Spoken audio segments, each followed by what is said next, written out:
चीज का अभाव है, सब सुख पदार्थ आपको वहाँ बगैर किए ही प्राप्त होंगे। और पुण्यात्माओं, हमारी यहाँ चेष्टा प्रत्येक प्राणी की ये है कि हम काम ना करें, हम मेहनत परिश्रम कम करें और सुविधाएं सारी हों।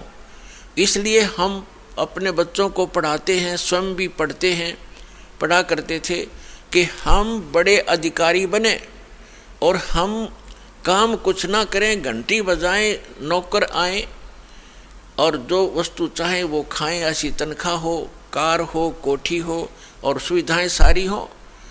तो ये यहाँ नहीं हो सकती। यहाँ तो चाहे राष्ट्रपति बन जाए, उसने भी दिन में बहुत सी मीटिंग अटेंड करनी पड़ेंगी, नहीं तो उसको जीने नहीं दे पब्लिक, उसकी व्यवस्था है। तो इसी प्रकार सतलोक में जाने के बाद वो सुख होगा जिसकी हम खोज यहाँ कर रहे हैं। वृद्धावस्था वहाँ नहीं है, वृद्धावस्था वहाँ नहीं है, वहाँ केवल युवा शरीर रहेगा। तो कौन चाहता है वृद्ध होना, कौन चाहता है मृत्यु? लेकिन यहाँ इसका कोई विकल्प नहीं है, यहाँ तो ये कंपलसरी है, ये तो होगा ही होगा। तो इससे बचने के लिए एक साधना है, साधन है, जो परमात्मा ने स्वयं आकर आप बताई और अपनी प्यारी आत्मा उन परमहंस संतों को सतलोक दिखाया और वापस छोड़ा और उनको दृढ़ कराया। तो यहाँ पर जितने भी प्राणी हैं सबकी मृत्यु होती है और हम आजीवन जो संग्रह करते हैं वो हमारे साथ नहीं चलता। हम जिन बच्चों के लिए कोठियाँ बनाते हैं, धन जोड़ते हैं कि हमारे बच्चे हमारी मृत्यु के बाद वो सुखी होंगे, और वो बच्चे हमारे सामने ही मर जाते हैं। ऐसे बहुत से प्रमाण, ये दुखदायी घटनाएं हम समाचार पत्रों में भी सुनते हैं, टीवी पर भी देखते हैं।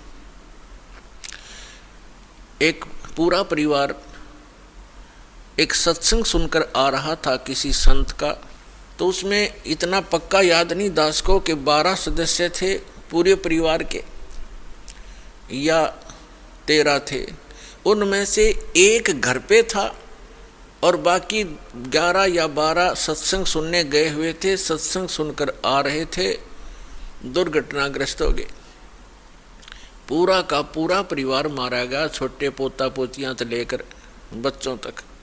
एकला वृद्ध रह गया वो, जिसने सारी उम्र ये सोची थी घना धन इकट्ठा कर लूं, मेरे बच्चे सुखी होंगे, हम तो चलो मर जाएंगे, मेरे पोता पोती तो सुखी होंगे। पोता पोती पहले चले गए।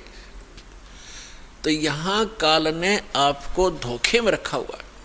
फिर दूसरा कारण ये है कि सत्संग, संत की शरण में सत्संग सुनते हैं प्राणी, तो उनको ऐसी आपदाओं का सामना नहीं करना पड़ता। तो वो संत और सत्संग और उसकी साधना में कोई त्रुटि है जिस कारण से प्रोटेक्शन नहीं होता। और दूसरा कारण ये होता है कि संत भी सही हो, साधना भी ठीक हो, लेकिन अपने में कोई त्रुटि हो, हम नियमों का पालन ना कर रहे हों, उससे क्या होता है, फिर नाम खंडित हो जाता है। उस कारण से भी प्राणी साधक होते हुए हानि उठा लेता है, क्योंकि उसका प्रोटेक्शन समाप्त हो जाता है।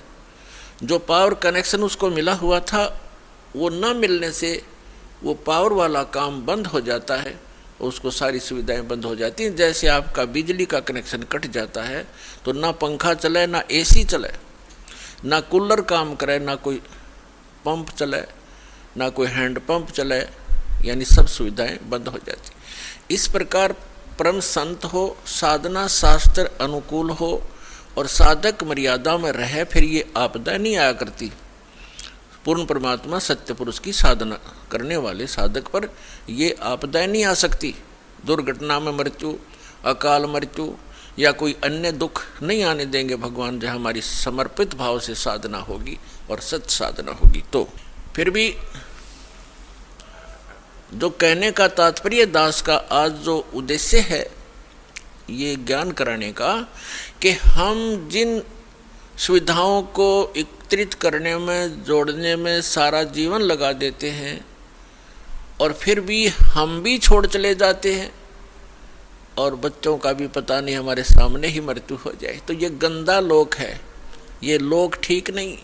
अभी तक हमें इसका अल्टरनेट नहीं था। अल्टरनेट था तो इतना था कि स्वर्ग चले जाएंगे, स्वर्ग से आगे हम नहीं जानते थे। परमात्मा कबीर जी ने आके अपनी महिमा, अपना स्थान स्वयं बताया है कि एक स्थान ऐसा है जहाँ जाने के बाद साधक फिर लौटकर संसार में नहीं आता।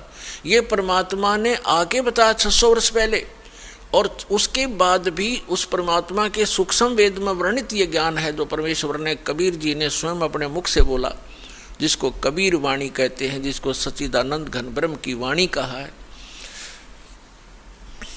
उसमें वर्णित किया मालिक ने, और हमारे वेद और गीता में वर्णित है। हम नहीं समझ सके क्योंकि हमारे टीचर अल्पज्ञ थे, हमारे धर्मगुरु अल्पज्ञ थे, उनको सदग्रंथों का ज्ञान कति नहीं था। तो उस परमात्मा ने आके स्वयं बताना पड़ा वही ज्ञान,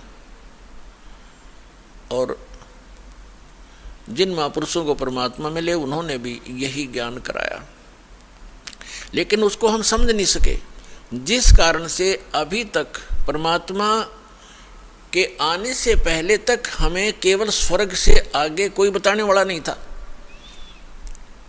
और अब हम पता चला इन सदग्रंथों से और परमेश्वर के सूक्ष्म वेद से और जिन महापुरुषों को परमात्मा मिले उनकी अमृतवाणी से, कि स्वर्ग में गए हुए प्राणी भी जन्म मृत्यु में ही रहते हैं। और जिनको हम इष्ट रूप में पूजा करते थे, श्री विष्णु जी, श्री शंकर जी, ब्रह्मा जी को तो हम पूजते नहीं थे, लेकिन आदर की दृष्टि से अवश्य देखते थे। इन तीनों का नाम हम टिप्स पर रखते थे, ब्रह्मा विष्णु महेश।